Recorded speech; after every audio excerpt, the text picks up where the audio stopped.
pod-like things. I would later find out, working on the international side, that these little pods came from the nightshade family. They were used to produce a chemical called a form of what's called scopolamine, but it's a much stronger potion than what is commercially made.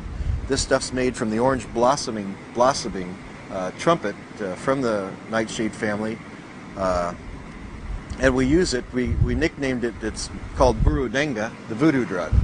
We use that to drug a target. We can put them under our complete power with a properly induced drug. They'll do whatever we ask them to do, and when the drug wears off, they won't remember anything that went on during the drugging. Used quite extensively. Used quite extensively, yeah. You know, every time I hear of an instance, to give you an example where an assassination is committed and someone comes forward and on the political side, now not just in a small town, but on the political side when there are political assassinations, like Rabin. I was in prison at the time, but there's no doubt in my mind that was a Burudenga assassination. This kid apparently shot Rabin, went in and admitted to shooting him, and then 3 days later said he doesn't remember shooting him. He didn't remember ever signing any statement saying that that's Burudenga. You see that quite regularly, really. Oh yeah, and it's actually becoming epidemic proportions. We've used it for years in the CIA, but now it's out in the general populace, and in Colombia, a lot of the gangs have it now, have access to it, and they're using it to rob people of their bank accounts. And I mean, a guy will get hit with Burudenga, given a Coke that has Burudenga in it, take a drink of it, and next thing he knows, his bank account is empty, and he'd given it to this one of these drug gangs. And they give him instructions, tell him what to do, he does it, and then 3 days later he doesn't remember. They'll do anything. They'll shoot a person, they'll shoot themselves. They'll do anything they tell you tell them to do. What about drugs that the CIA uses to induce heart attacks and death? Those are usually two-part poisons, compounds, so that they're not connected to a poison.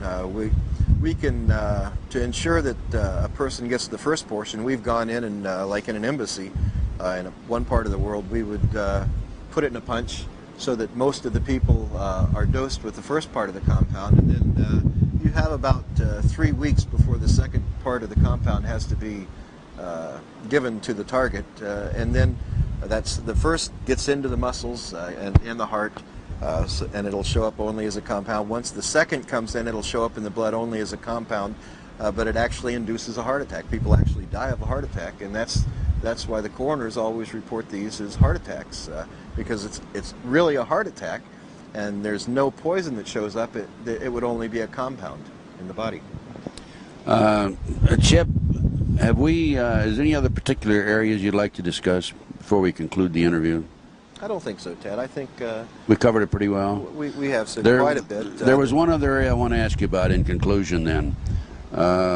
What about Jupiter Island and the New World Order plans? In the 1980s and 1990s, I was tasked under the Terrorist Incident Working Group to a unit called the Operational Subgroups. Many of our meetings in 89, 90, 91 were held in southeast Florida on Jupiter Island, in a briefing in a home of an affluent woman, and we held our briefings there. Those briefings would normally follow the G7 conferences and summits, and the reason it would normally follow that is because at that time, remember I said we were working as an international group, not necessarily just U.S. Intelligence officers. Under this international plan, they were looking toward doing a master plan for the whole world. You know, even as a community, as your community has a development plan to help develop the community into a better place, these people have their plans to develop the world into a better place. And I would sit in meetings and they would come to us and say, well, you know, we have a problem in this arena. We have a very uncooperative government, say in France. We need to do something there. So it would be tasked over to the operations and plans section of the operational subgroups to come up with a plan on what to do. So we would go into our planning phase. We'd look into say France and decide, well, you know, the president in France just isn't cooperating here. You know, he's kind of a loose cannon. What can we do? Well, let's do a little counterintelligence work, incite some riots or something like that.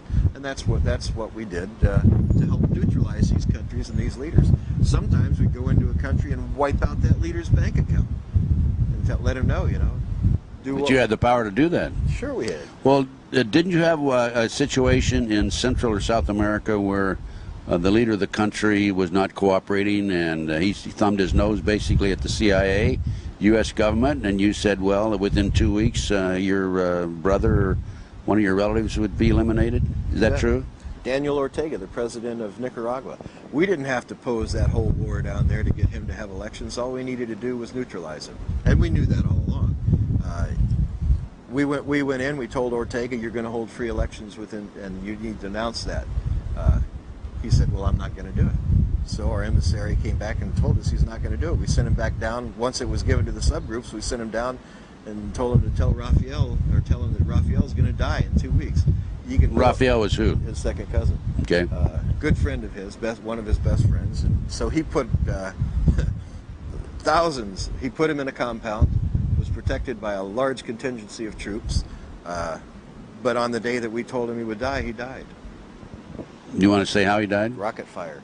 In a car? Well, no, in the compound. It was rocket fire, but we also had people on the ground there too. So whether it was rocket fire or whether it was a bullet to the head, you know. Well, now Jupiter, there wasn't enough left to tell.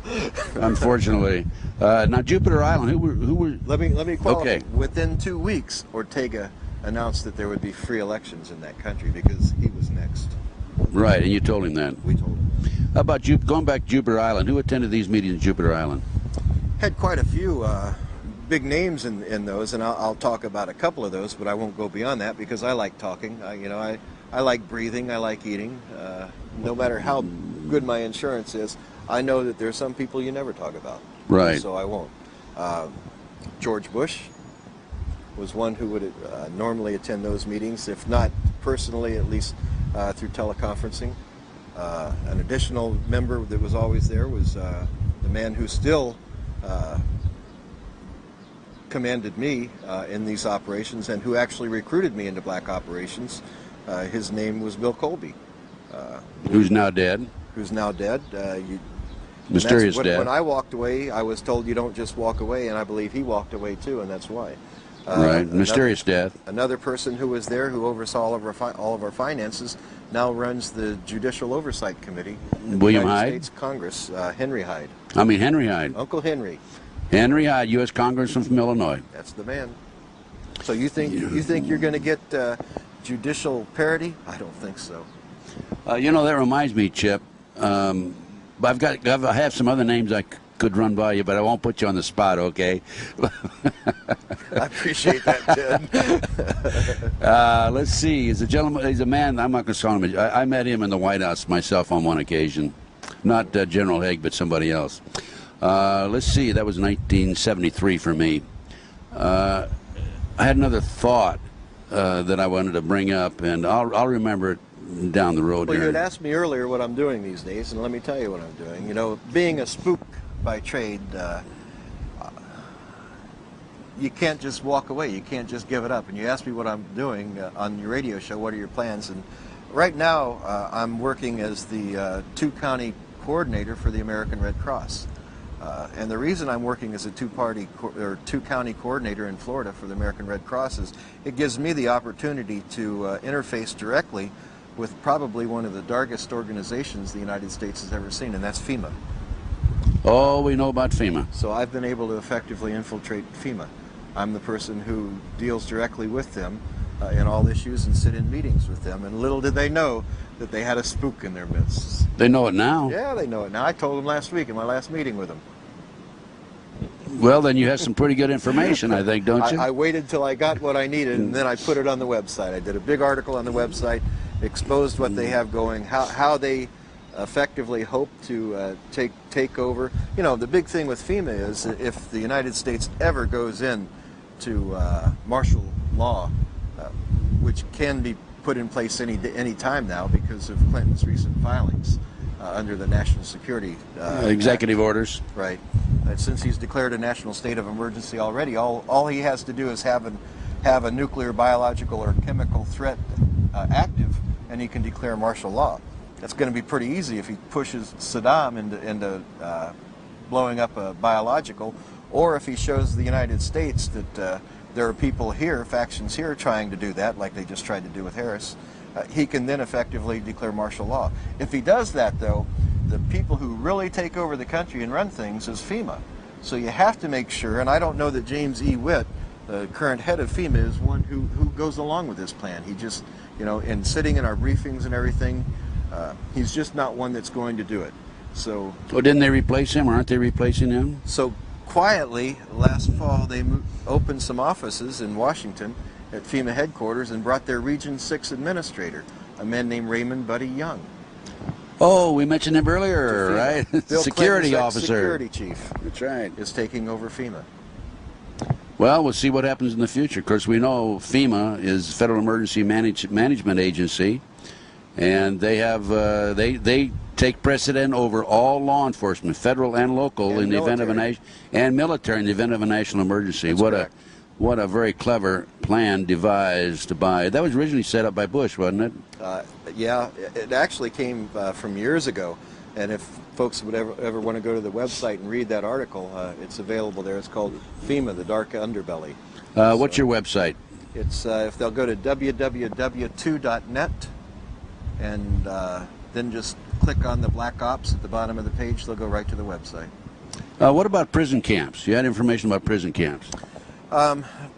When we would fly cross country in Black Ops, in Special Ops, we would normally RO in at different areas. Nellis Air Force Base was one. A lot of military bases where they have large encampment areas that are built. We would RO in. We'd stay in those encampment areas. High security encampment areas. No cargo inside. And they aren't built for cargo. They aren't built to store things. They're built for people. What they intend on doing with that, I don't know, but they're in place. How many prison camps would you say? I know of 5 or 6 that I saw. I also know that the United States Bureau of Prisons is in the process of acquiring land across the U.S. In Coleman, Florida. They just acquired 1,200 acres for a prison, and they don't need near that for a prison. That's a big area. Well, they already have a prison, federal prison in Coleman, Florida. Yeah, that's correct. There's a political prisoner there named Michael Reconnaissoudu, who I'm in contact with regularly. Right. Ex-agency also, by the way. Well, in Texas, there are 8 prisons that have been built in recent years. They are staffed, but there's no inmates there. Is that the case in the prison camps that you were in? Yeah, they were staffed with security, just skeleton crew security. But no inmates? No inmates, no. Watch out, be careful, it's right around the corner, it looks like. And I don't prefer the word inmates, I prefer the name prisoners or convicts. If you're convicted, you're a convict. If you're not convicted, you're a prisoner. Is there anything else you want to mention about FEMA? No, I think that's about it. It's probably one of the darkest agencies that we have. Really, its power is, they have unbridled power to do anything. It takes Congress right out of the act. All Clinton has to do, or all the president, whoever it may be, has to do is from time to time report to Congress. That means he can send a 3x5 card to him and say, hey guys, things are fine and dandy. Come on back to work someday, but not today. What about Rothschild, Rockefeller? Do you have any connections there? The CIA and some of the cool... Not the CIA. Rockefeller, let me see, I keep forgetting about the mic. How about the Rockefeller, the Rothschilds, and that bunch? Do you have anything that would tie them into the CIA operation, covert operation? Not CIA, but in Black Ops and when we talk about the G7 meetings and setting things in place, that the powerful families always have input to the politicians that they've placed in power. And so in that arena, it's very easily for them to get their own desires taken care of. On a number of occasions, we've done work for them. You're talking about Jupiter Island now? Yes. Do they have representatives there? Well, sure. Do you know, I know you know about the Bilderbergers, Council of Foreign Relations, Trilateral Commission. Were the representatives of those organizations there? No, when you talk about the Bilderbergers and G7, you're really talking about the same group of people, because the G7 are the politicians representing all these group of people. And some of these top politicians bring in their desires, and this is what we want to do, and Amschel Rothschild wants this done before he died, and it was done. And then